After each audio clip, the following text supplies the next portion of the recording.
नमस्कार साथियों, एक बार फिर मैं आपके सामने उपस्थित हूं एक नई वीडियो के साथ। वेनेजुएला पे हमला किया अमेरिका ने और भारत में कुछ वामपंथियों की बाछें खिल गई हैं। कई सारे यूट्यूब चैनल जो हैं चलाने वाले पत्रकार वो ये कयास लगाने लग गए हैं कि जैसे अमेरिका ने वेनेजुएला के राष्ट्रपति निकोलस मादुरो को कैप्चर किया और बंदी बना के अमेरिका ले गए, वैसे ही हमारे देश से नरेंद्र मोदी, अंबानी, अडानी, अमित शाह, योगी को भी अमेरिका बंदी बना के ले जा सकता है अपने देश में। जब भी कोई घटना होती है, चाहे वो नेपाल में हो, बांग्लादेश में हो, अभी ईरान में जो एक तख्ता पलट का कार्यक्रम चल रहा है, या फिर इससे पहले श्रीलंका में हुआ था, तो हमारे देश के जितने भी सेकुलर वामपंथी लोग हैं उनके दिमाग में एक खुरापात आने लग जाती है। वो हमेशा ये कहने लग जाते हैं कि यही घटनाक्रम भारत में भी होना चाहिए, क्योंकि भारत में भी एक अलोकप्रिय सरकार, एक तानाशाह सरकार है और एक वोट चोरी करके बनी हुई सरकार है।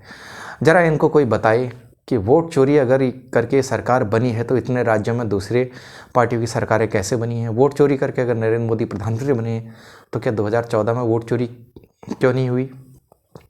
वोट चोरी कब से होनी शुरू हुई, उसका कोई टाइम फ्रेम भी होना चाहिए।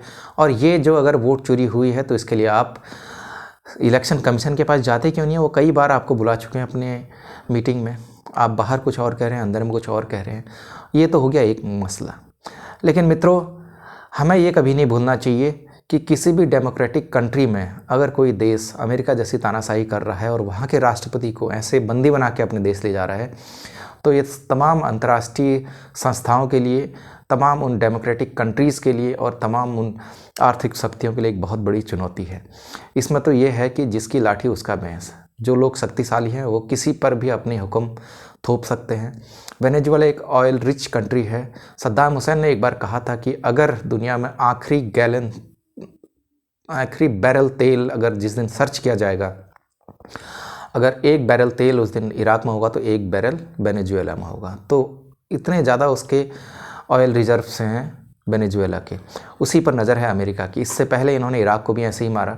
सद्दाम हुसैन पर इन्होंने तमाम तरीके के आरोप लगाए कि उनके पास जैविक हथियार हैं, और जितनी बार यूनाइटेड नेशंस की टीम गई अमेरिका के कहने पे तो वो हमेशा खाली हाथ लौटे। उन्हें कोई भी जैविक हथियारों का कोई जखीरा वहाँ नहीं मिला। और इन्हीं का सहारा लेके अमेरिका ने 2003 में इराक पे हमला किया और उसके बाद सद्दाम हुसैन को फांसी पे चढ़ा दिया। कोई देश तानाशाह हो सकता है, किसी के राज्य की कोई एक लोकतांत्रिक व्यवस्था, अलोकतांत्रिक व्यवस्था, राजशाही व्यवस्था, मोनार्की व्यवस्था हो सकती है, लेकिन इसका मतलब यह नहीं है कि अमेरिका या दूसरे देश किसी देश के आंतरिक मामलों में हस्तक्षेप करें। मित्रों, आपको क्या लगता है इस पूरे मामले में? आप अपनी राय मुझे दीजिएगा। बहुत बहुत धन्यवाद।